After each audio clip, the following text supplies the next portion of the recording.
paz do Senhor para a igreja. Amém. Que alegria estar aqui com os irmãos. Que alegria poder adorar com vocês. Vamos meditar juntos em Daniel, capítulo 1 e o versículo 8. E diz assim: porém, Daniel propôs em seu coração que não se contaminaria com a porção do alimento do rei, nem com o vinho que ele bebia. Então pediu ao príncipe dos eunucos que ele não se contaminasse. Glória a Deus. Meus queridos irmãos, a palavra de Deus vai dizer que o rei da Babilônia, Nabucodonosor, ele precisou de algumas pessoas para estar a serviço dele no palácio. E tendo esta necessidade, ele vai à procura de alguns jovens, de algumas pessoas para estarem lá. E no meio desses jovens que ele encontrou está Daniel, está Ananias, está Misael e está Azarias. Está ali aqueles 4 jovens que foram levados cativos para a Babilônia. Eles estavam no conforto do seu lar e quando de repente é levado cativo, é levado para estar em um outro lugar com uma cultura totalmente diferente da deles. E é sobre isso que Deus tem colocado no meu coração. Daniel tinha uma cultura e os seus amigos também. Só que eles são levados para um ambiente com uma cultura diferente, com comportamentos diferentes, com um jeito de agir diferente. E quando Daniel está neste lugar, ele coloca no seu coração manter o princípio. Ele vai dizer, quando lhe é proposto comer o manjar do rei e beber do vinho que o rei oferecia e que o rei bebia, que para muitos seria um privilégio, que chamaria a atenção de muita gente, mas Daniel, ele tinha um objetivo no seu coração. E a palavra de Deus vai dizer que Daniel propôs no seu coração não se contaminar. Daniel estava dizendo: eu não vou me sujar. Daniel estava dizendo: eu não vou me envergonhar do Evangelho de Deus. Daniel estava dizendo: eu não vou apagar tudo aquilo que eu vivi com o meu Deus, por conta de um manjar que está sendo oferecido. Daniel está dizendo: eu não vou trocar o meu Deus por uma proposta. Daniel estava dizendo: eu não vou ser infiel, porque eu estou longe da minha casa, dos meus pais. Daniel estava dizendo: não é o local que diz que eu vou ser, é a palavra de Deus. E é o meu Senhor. Que palavra forte. E diante desta introdução, Daniel resolvendo não se contaminar, Daniel resolvendo não se envolver com as práticas culturais da Babilônia, ele se mantém fiel. E eu trago uma palavra para vocês. Não tinha como Daniel continuar dizendo que era cristão e está fazendo as coisas erradas que a Babilônia lhe oferecia. Daniel estava ali diante de uma escolha. Ele não estava na sua terra, mas ele estava na Babilônia, ele estava diante de uma escolha. Eu tenho que escolher entre viver como o povo da Babilônia vive, ou viver como Deus mandou, e Deus disse que eu viveria. Ele estava ali sobre uma escolha de comportamento, de vida, de conduta. Vivemos hoje em tempo difícil. Não é diferente do que Daniel enfrentou. A cultura de hoje, todos os dias, bate na nossa porta para que a gente faça o que é errado, para que a gente faça as coisas que não agradam a Deus. A cultura do mundo, principalmente aqui no Brasil, é de que a gente viva fazendo arrumadinho, com esses arrumadinhos, coisas que não agradam a palavra de Deus, e mesmo assim a gente entenda que é certo. Os valores estão sendo transformados não é mais os valores bíblicos. As pessoas não querem mais viver no que é certo. Está havendo no tempo de hoje um relativismo. E isto é muito preocupante. Porque quando estamos vivendo em épocas tão difíceis, que pregar a palavra de Deus sobre o que é certo e o que é errado está sendo tirado dos púlpitos. Muitas igrejas têm deixado de pregar o verdadeiro Evangelho de Cristo. Porque uma vez que a gente tenta mudar a palavra de Deus para não afastar os irmãos, mesmo estando errado, a gente vai fazer com que os irmãos estejam dentro da igreja errado e achando que está certo. E por achar que não está certo, não vai querer mudar. E isso é preocupante. A gente estando na casa de Deus, não sendo repreendido, a gente vai achar que está certo. E por achar que está certo, a gente não vai querer mudar e corrigir aquilo que está errado. Mas é por isso que a Bíblia diz que Deus corrige a quem ama. E nós, como filhos de Deus, devemos ficar alegres quando for corrigido. Porque mesmo com as nossas limitações que temos, precisamos sempre estar na direção de Deus e muitas das vezes ser corrigido por Ele. Jesus, Ele não tinha medo de pregar no Evangelho. No Sermão do Monte, trazemos umas coisas que, se fossem pregadas nos dias de hoje, muitas pessoas não iam gostar. No Sermão do Monte, quando a gente vai ler em Mateus, iniciando lá no capítulo 5, a gente vai ver Jesus iniciando a sua mensagem, falando sobre as bem-aventuranças. Depois das bem-aventuranças, Jesus vai trazer algumas condutas que aquele povo da multidão estava fazendo de errado e ele queria mostrar o certo. Jesus, ele vai dizer: vós sois o sal da terra, mas se o sal perdeu o seu sabor, como se há de salgar? Para nada mais é bom, senão para se lançar fora. Jesus, ele disse: você é o sal da terra. Porque o sal, ele tem uma missão a cumprir, uma tarefa. E aonde ele chegar, essa tarefa tem que ser cumprida. Aonde ele chegar, tem que saber. Por exemplo, na comida, a gente consegue identificar em qual comida tem sal ou qual não tem. E nem precisa dizer que foi colocado sal ali, mas só por provar, a gente sabe que ali tem sal. O que eu quero dizer com isso? Que você, como cristão, vive na terra. Então você vai ter que trabalhar, você vai ter que estudar, você vai ter que estar nos campos, mas você precisa ir com a marca de um verdadeiro cristão. Você não precisa nem estar no ambiente dizendo eu sou crente, mas através do seu comportamento as pessoas vão dizer. Como lá em Reis, olha Deus, aquela mulher olhou e disse: eu vejo que este homem é o santo homem de Deus. Glória a Deus. E a palavra de Deus vai dizer, meus irmãos, que Jesus continua a sua pregação no sermão. E chega uma parte que me chamou muita atenção. Era quando ele quis confrontar os fariseus. Os fariseus, eles oravam. Os fariseus jejuavam. Os fariseus davam esmola. E foi nesses 3 pontos que Jesus quis confrontar. Ele chegou e ele disse: quando ele disse quando, eu entendo que ele não estava pedindo para os fariseus orar, porque isso eles já faziam. Mas ele estava dizendo: quando orares, não faça o que vocês estão fazendo.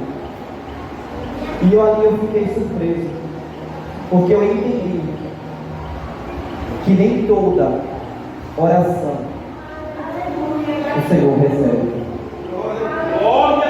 Nem todo jejum o Senhor recebe. Por quê? Porque a ação dos fariseus era boa, mas a sua intenção era ruim. Pode ver. A ação do fariseu era orar, era bom, mas a sua intenção na oração era aparecer.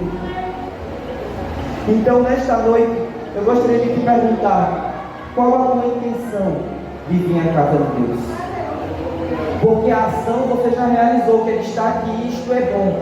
Mas qual é a tua intenção ao entrar neste templo? Porque a partir do momento que o culto inicia, Deus ele observa dos céus a terra.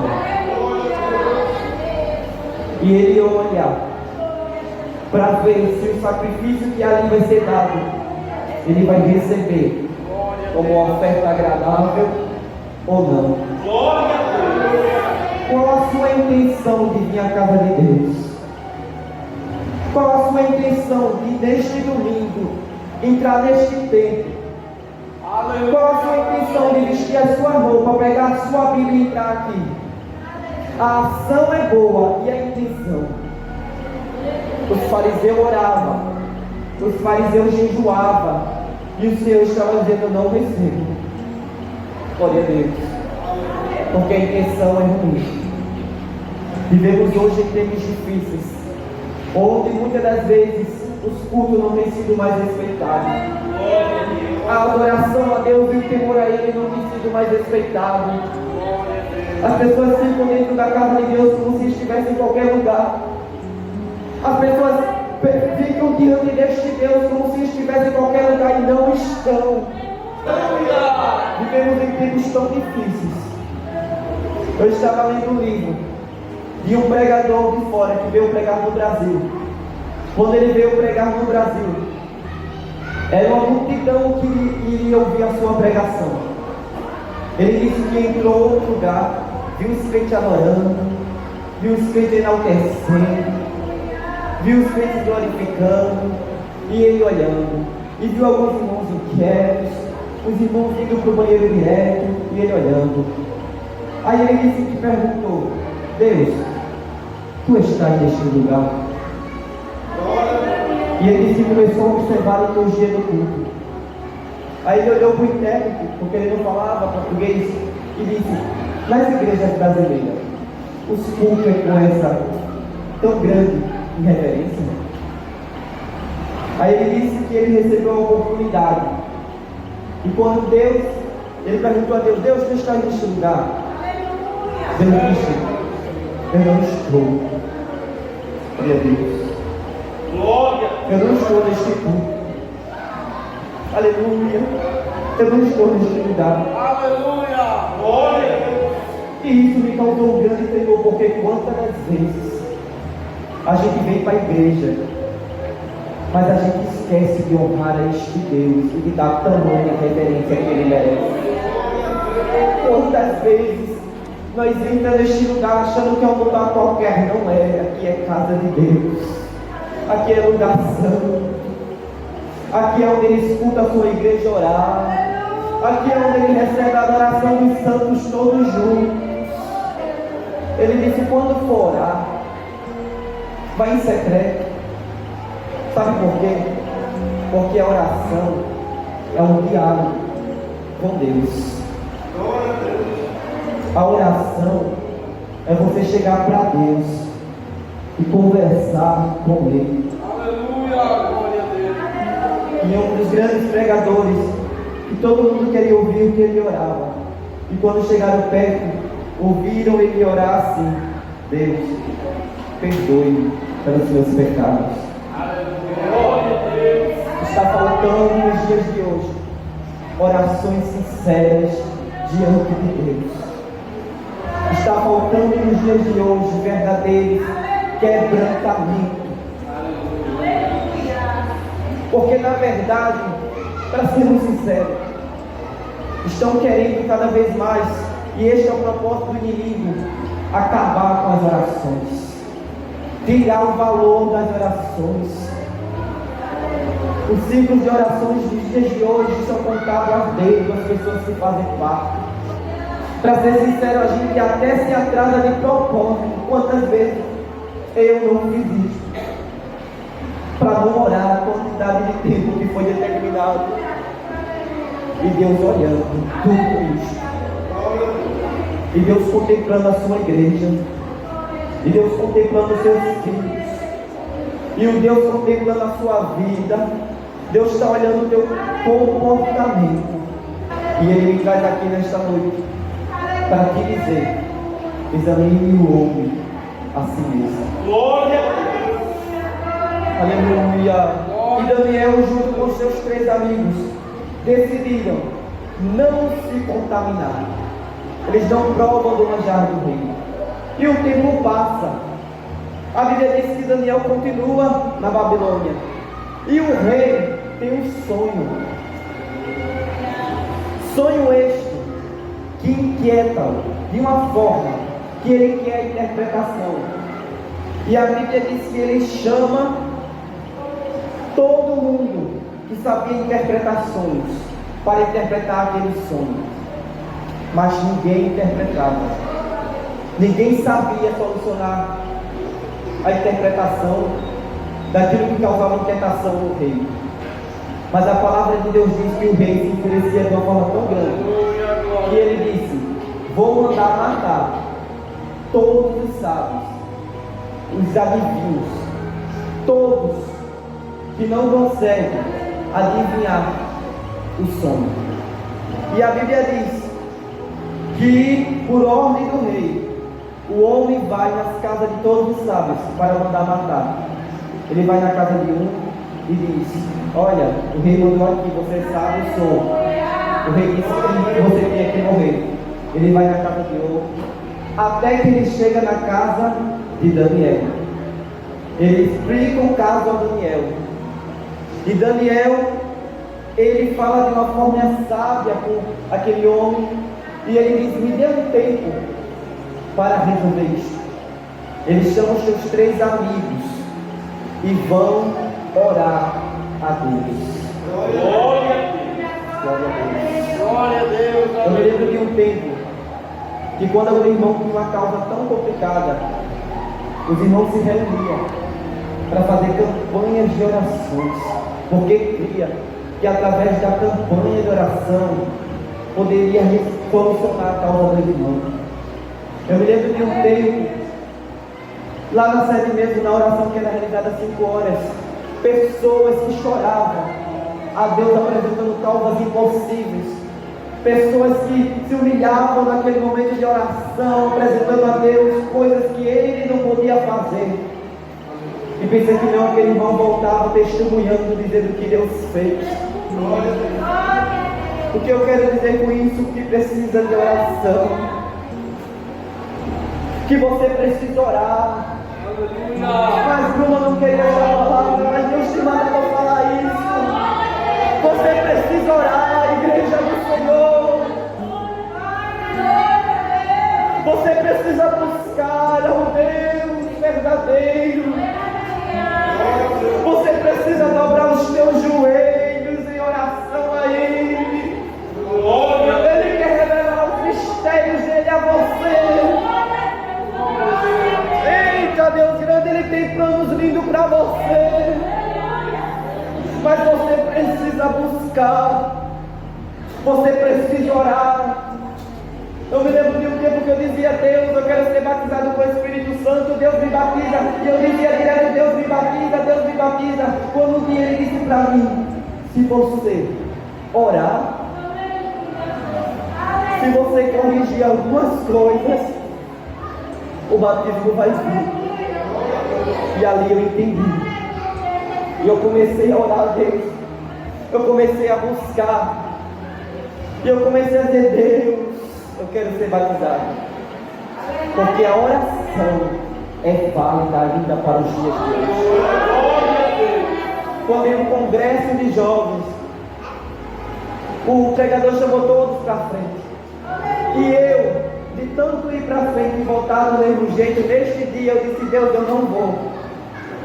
Porque eu sempre vou, mas volto do mesmo jeito. Mas como eu ia receber se eu não estava buscando? Como você quer receber algo que você não busca? Como você quer cheio se você não busca? Como você quer adorar e receber se você não busca? Se você não se santifica? Como você quer ser o verdadeiro homem de Deus? E eu disse: Deus, eu não vou, mas nesse tempo eu tinha buscado. Quando eu ouvi uma voz chamando o meu nome, eu olhei para trás, olharam para mim e disseram: que foi? Alguém me chamou? Não. Eu olhei para frente e disse: Deus, és tu. E naquele momento eu recebi o batismo com o Espírito Santo. Mas foi quando eu entendi que eu tinha que estar nos pés do Senhor, que eu tinha que estar em oração, que eu tinha que estar na leitura da palavra dele. Precisamos orar, igreja do Senhor. Vocês precisam dobrar o seu joelho pelos seus familiares. Vocês precisam dobrar o seu joelho pelas almas perdidas. A oração tem poder. E Daniel está lá orando. Deus revela o sonho, Deus interpreta o sonho. E os seus 3 amigos também estão lá orando. Deus revela o sonho, Deus interpreta o sonho. Quando de repente Daniel se levanta e ele diz: Ele muda os tempos, as estações,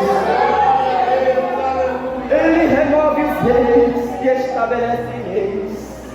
Ele dá sabedoria ao sábio e conhecimento àquele que conhece o entendimento. Ele revela as coisas secretas e profundas. Ele sabe o que há na escuridão e a luz habita com ele. Eles orando lá, Deus dá o sonho e dá a interpretação do sonho através da oração. Talvez não era esta palavra que você queria ouvir nesta noite, mas a palavra que o Senhor tem para você nesta noite é que você precisa orar. Aleluia! Glória a Deus! Os tempos são difíceis, as coisas estão apertando. Ele está voltando. E como foi cantado aqui pelos jovens, eu me alegrei quando foi cantado. Pode ser hoje o seu último culto. Então cante e pregue com a alma. Faça para Deus uma alma, não de qualquer jeito. Bruno, quem é que pode entrar no Santo dos Santos? A Bíblia diz que o véu do templo foi rasgado ao meio. Deus estava dizendo: agora eu vou habitar naqueles que quiserem limpar o seu templo. Agora Deus quer habitar em mim e em você. Mas desculpe, Ele não habita em templo sujo.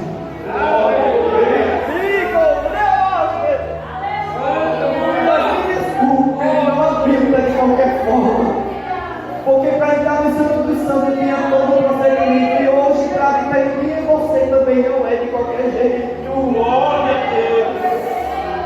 Hoje à noite eu estava orando ao Senhor, dizendo: Deus, que aquele culto possamos sair diferentes. Eu estava orando e Deus me encheu na sala quando eu orava por hoje, dizendo: Deus, que aquele culto haja um mover do Espírito Santo, mas que não seja emocionalismo,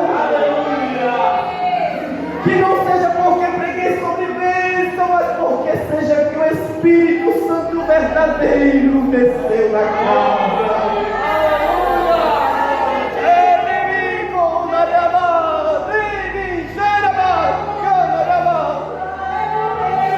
Quando ele desce na casa, o ambiente muda, você sente.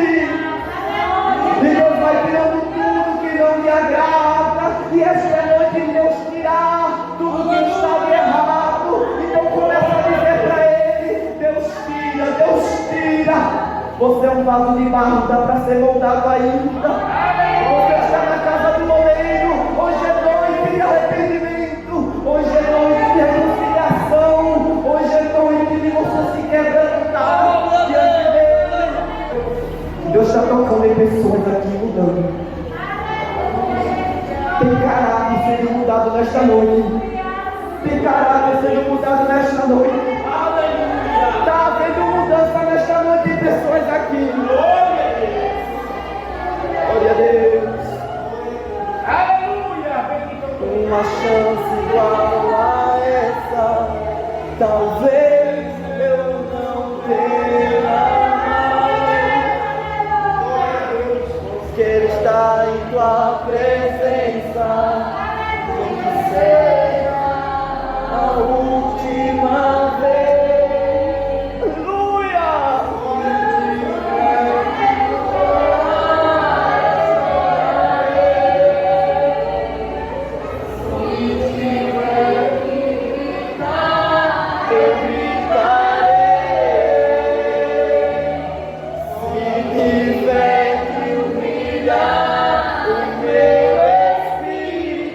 Diga que você tem mais uma chance.